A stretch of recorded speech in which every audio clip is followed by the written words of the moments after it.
ये जो हर जगह जा जा करके देखना कि यहाँ मस्जिद, यहाँ मंदिर है, मस्जिदों के नीचे खोजना कि यहाँ मंदिर है, ये दिमागी अपंगता है, ये दिमागी दिव्यांगता है, अपाहिजता है। ये दर्शा रहा है कि ये देश आगे नहीं जा रहा है। विश्व गुरु बनने के जो दावे किए जा रहे हैं ये उसके विपरीत जा रहा है। कुछ दो चार आक्रांता के नाम तो पता चले कि कौन आक्रांता, किसने तोड़ा था मंदिर, यही तो सवाल है कि किसने तोड़ा था मंदिर। चित्रकूट में औरंगजेब ने मंदिर बनवाया था, ऐतिहासिक दस्तावेज मौजूद है। टीपू सुल्तान ने श्रीरंगपट्टनम में मंदिर बनवाए थे, ऐतिहासिक दस्तावेज मौजूद है। आप कल को जाएंगे अजमेर दरगाह, 800 साल पुरानी दरगाह, 800 साल का इतिहास है ख्वाजा मोइनुद्दीन चिश्ती का।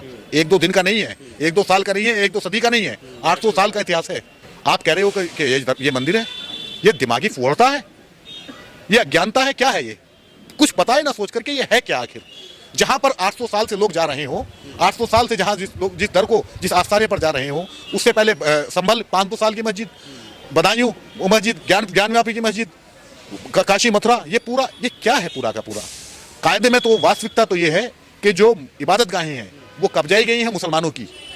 आर्कियोलॉजिकल सर्वे ऑफ इंडिया जिसके अधीन आती हैं ये मस्जिदें, इसी दिल्ली में जहां हम खड़े हैं, यहाँ लाल किले के अंदर मस्जिद है, क्या आप नमाज पढ़ सकते हैं उसमें? पुराने किले के अंदर मस्जिद है, क्या आप नमाज पढ़ सकते हैं उसमें? और ऐसी जिन्हें कितनी ऐतिहासिक इमारतें हैं जो सब ASI के अधीन है, सिर्फ एक जमा मस्जिद को छोड़कर या और 2-4 मस्जिदों को छोड़कर बाकी सब बंद पड़ी हैं, जिनके इतिहास बार बार उठा करके लाते हैं और ये दर्शाने की कोशिश करते हैं कि लाल किले के नीचे मंदिर बता रहे हैं, जामा मस्जिद के नीचे मंदिर बता रहे हैं, कि जमुना ताजमहल को बता रहे हैं कि शिवलिंग है, मक्का मदीना को बता रहे हैं कि यहाँ पे मंदिर है। ये क्या है? ये दिमागी फुहड़ता है, ये अज्ञानता है। ये विश्वगुरु जो अपना आपको दावा कर रहे हैं ना कि हम विश्वगुरु बनने जा रहे हैं, विश्वगुरु नहीं बनने जा रहे हो आप यहाँ पर एक जाहिलों की ऐसी जमात तैयार कर रहे हो जो पूरे देश का मजाक उड़वा रही है पूरी दुनिया में। खाली हाथों को आप काम नहीं दे पाए, तो अब खाली हाथों को आपने जो है धर्म की रक्षा करने के लिए डंडा थमा दिया उनके हाथ में। वो जाएंगे और जाग कर वो कहेंगे कि हिंदू जगाइए, हिंदू जगाइए। ये जागा हुआ हिंदू क्या करता है? जागा हुआ हिंदू ये मस्जिद के सामने जाकर के तांडव करता है, मस्जिदों के नीचे मंदिर बताता है। यही काम रह गया इसका। ये कभी ये तो नहीं कहता कि बेरोजगारी बढ़ गई है, ये कैसी जागना है? ये तो नहीं कहता कभी कि महंगाई बढ़ गई है, ये नहीं कहता कभी कि मणिपुर पौने 2 साल से जल रहा है, उसको रोकिए। ये कैसा जागा हुआ है? ये जागा हुआ है, सोता हुआ है। अभी यहाँ ये दिल्ली चूंकि कई बार उजड़ी है, कई बार बसी है, आप यहाँ खुदाई कर लीजिए। इस दिल्ली में, यही दिल्ली में जामा मस्जिद के पास में मेट्रो स्टेशन के लिए खुदाई हो रही थी, उसके नीचे मस्जिद निकली है, मस्जिद के अवशेष निकल जाए, दे दीजिए मुसलमानों को। क्यों नहीं दे रहे उसको? तो ये जमीन के नीचे खोदने का मतलब है, जमीन के नीचे मस्जिद ढूंढने का मतलब है कि दिमाग खाली हो चुका है। आपका टॉप फ्लोर खाली है, इसे भरवा लीजिए। इसमें गोबर भर चुका है और वो भर दिया RSS और BJP और उनके अनुसांगिक संगठनों के लोगों ने। देश में जगह जगह खुदाई की बात हो रही है, मेन जो मुद्दे हैं उनसे भटकाया जा रहा है ध्यान। अभी संभल का मामला पूरी तरह से शांत नहीं हुआ था कि अजमेर दरगाह शरीफ पर भी याचिका दायर की गई और खबर यह है कि वहां की अदालत ने उस याचिका को स्वीकार भी कर लिया है। अब सवाल ये उठता है कि अगर इसी तरह के मुद्दे देश में उठते रहेंगे और खास बात यह कि कोर्ट इस तरह की याचिकाओं को एक्सेप्ट करती रहेगी तो फिर देश किस तरफ जाएगा? क्या ये उन्नति का एक जरिया बनेगा हमारे देश के लिए? इन तमाम सवालों के साथ हमारे साथ वरिष्ठ पत्रकार वसीम अकरम त्यागी जी हैं, इनसे हम बात करते हैं। सर, अभी जो संभल का मामला था इस पर चर्चा हो ही रही थी और मामला आ गया दरगाह निजामुद्दीन का, कैसे देखते हैं इस मामले? नहीं, उससे पहले बदायूं का भी आया। बदायूं की जो मस्जिद है उसे भी बताया गया कि ये भी मंदिर है। अब दरगाह अजमेर को बताया जा रहा है कि ये भी मंदिर है। उससे पहले भोजशाला, मथुरा, काशी आपके सामने है ही।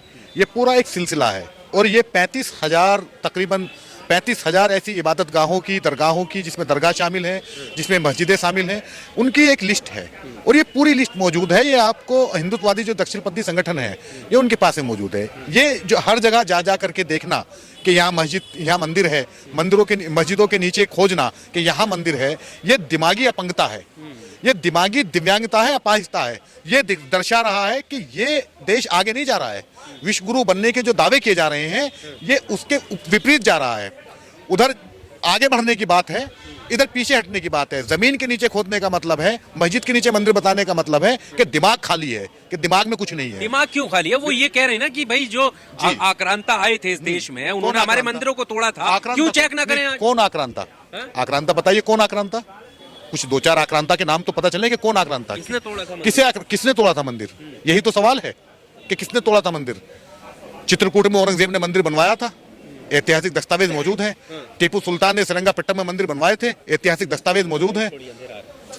सबसे ज्यादा जो मंदिर बने हैं वो औरंगजेब के टाइम में बने हैं, औरंगजेब के टाइम में फल फूले हैं और उसी औरंगजेब पे इल्जाम है कि मंदिरों को तोड़ने का और उनके ऊपर मस्जिद बचाने का। पहले तो ये समझना होगा कि मस्जिद का जो निर्माण होता है वो किसी भी विवादित जमीन पर नहीं हो सकता। अच्छा।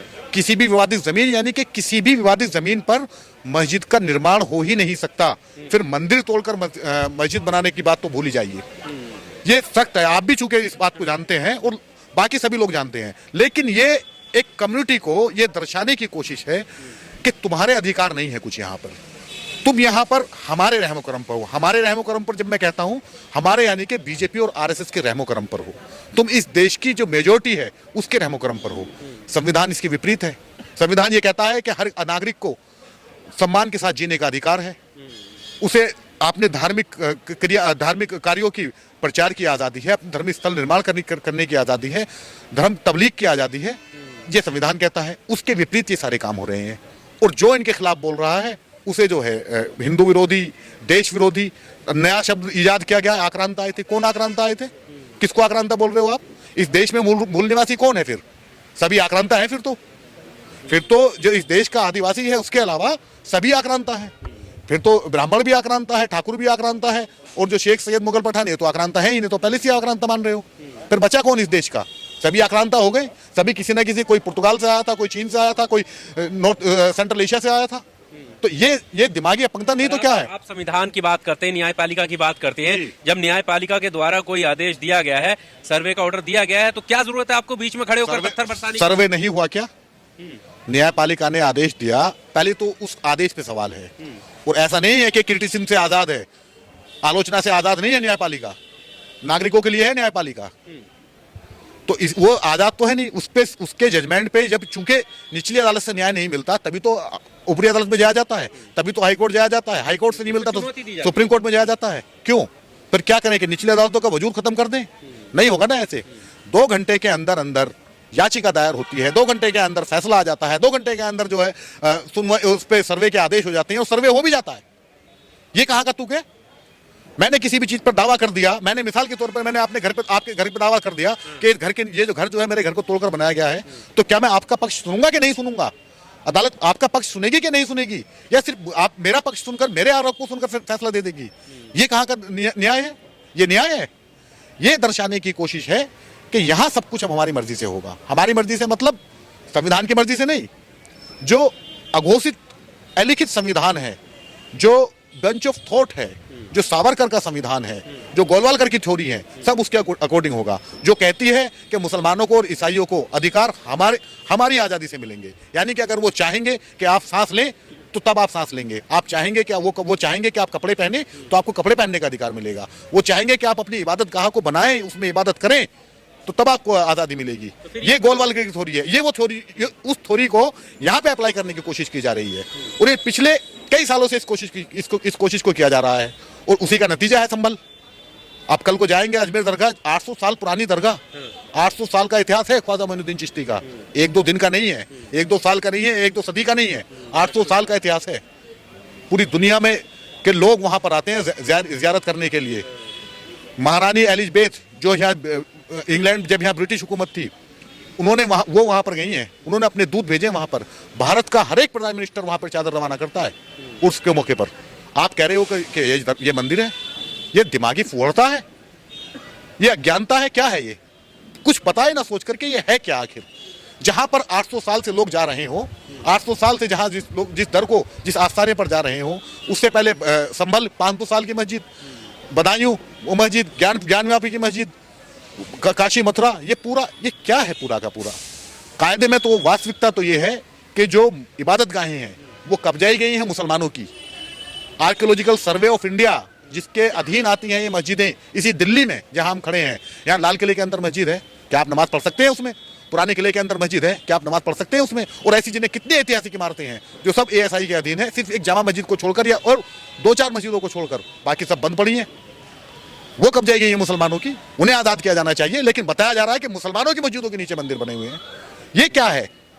ये एक कम्युनिटी को गुलाम बनाने की, जो मैं कह रहा हूँ बार बार, उसे गुलाम बनाने की, दलित जो जिस तरह से दलित बनाया था उसी तरह से नया दलित बनाने की कोशिश की जा रही है मुसलमान को। तो मंदिरों में फिर अवशेष कैसे मिल जाते हैं? मिल गए अवशेष? अभी देखा ना, ये सुप्रीम कोर्ट का फैसला बाबरी मस्जिद के लिए था।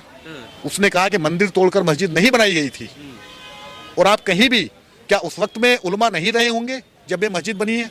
जब जिस वक्त की ये मस्जिदें बनी हुई हैं, क्या मस्जिद क्या ज़मीनों की कमी थी? अब तो चलो ये ज़मीनों की कमी हो गई इस देश में क्योंकि आबादी बढ़ गई। तब टोटल आबादी कितनी थी इस वक्त में? 20 करोड़, 15 करोड़, 15 करोड़ 20 करोड़ आबादी, उसमें बांग्लादेश और पाकिस्तान और अफगानिस्तान भी शामिल थे। तब ज़मीनों की कमी थी क्या कि मंदिर तोड़ के मस्जिद बनाएंगे वहाँ पे? ऐसा था क्या? लेकिन नहीं, ये एक पीएन ओक जो इनके विचारक हैं, जिनका इतिहास ये बार बार उठा करके लाते हैं और ये दर्शाने की कोशिश करते हैं कि लाल किले के नीचे मंदिर बता रहे हैं, जामा मस्जिद के नीचे मंदिर बता रहे हैं कि जमुना ताजमहल को बता रहे हैं कि शिवलिंग है, मक्का मदीना को बता रहे हैं कि यहाँ पे मंदिर है। ये क्या है? ये दिमागी फुहड़ता है, ये अज्ञानता है, ये विश्वगुरु जो अपने आप को दावा कर रहे हैं ना कि हम विश्वगुरु बनने जा रहे हैं। विश्वगुरु नहीं बनने जा रहे हो आप यहाँ पर एक जाहिलों की ऐसी जमात तैयार कर रहे हो जो पूरे देश का मजाक उड़वा रही है पूरी दुनिया में। 800 साल की दरगाह को आप कह देंगे कि ये मंदिर है, किसका मजाक उड़ेगा? आपके संगठन इस देश का मजाक उड़ा रहे हैं, इस देश की जो एकता अखंडता है उसका मजाक उड़ा रहे हैं। जो दावे करते हैं कि हम यहाँ पर आपसी सामंजस्य इतनी ज़्यादा है, विविधता इतनी ज़्यादा है कि यहाँ 2 कोर्स पर जो है बोली बदल जाती है, पानी बदल जाता है, उसको आप छीन कर रहे हैं, उसको आप तोड़ रहे हैं, उस आपसी ताने बाने को और आपसी सौहार्द को। क्योंकि खाली हाथों को आप काम नहीं दे पाए, तो अब खाली हाथों को आपने जो है धर्म की रक्षा करने के लिए डंडा थमा दिया उनके हाथ में। वो जाएंगे और जाग कर वो कहेंगे कि हिंदू जगाइए, हिंदू जगाइए। ये जागा हुआ हिंदू क्या करता है? जागा हुआ हिंदू ये मस्जिद के सामने जाकर के तांडव करता है, मस्जिदों के नीचे मंदिर बताता है।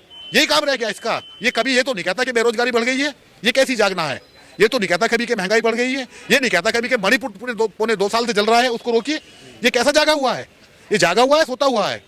तो ये जब दिमागी अफीम चटा दी गई है, धार्मिक अफीम जो चटाई है, ये उसका नतीजा है।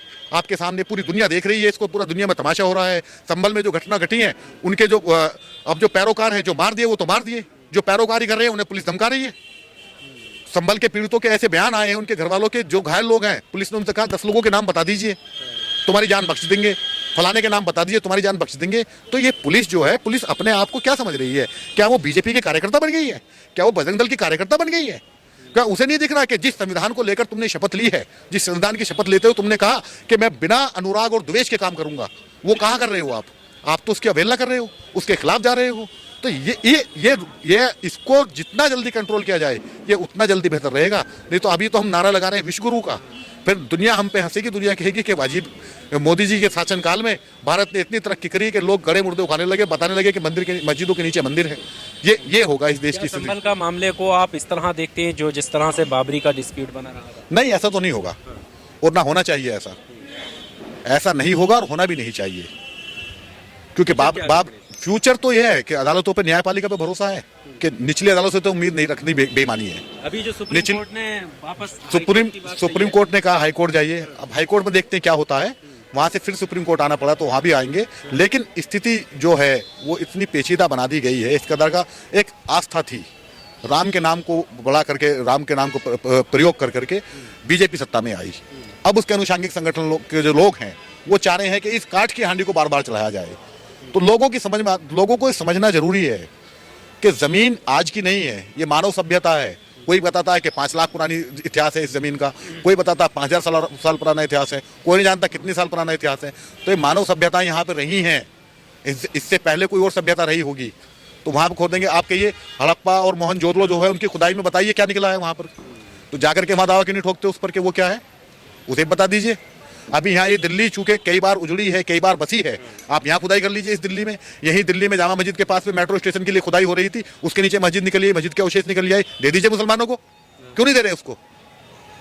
तो ये जमीन के नीचे खोदने का मतलब है, जमीन के नीचे मस्जिद ढूंढने का मतलब है कि दिमाग खाली हो चुका है। आपका टॉप फ्लोर खाली है, इसे भरवा लीजिए, इसमें गोबर भर चुका है और वो भर दिया आरएसएस और बीजेपी और उनके अनुषांगिक संगठनों के लोगों ने।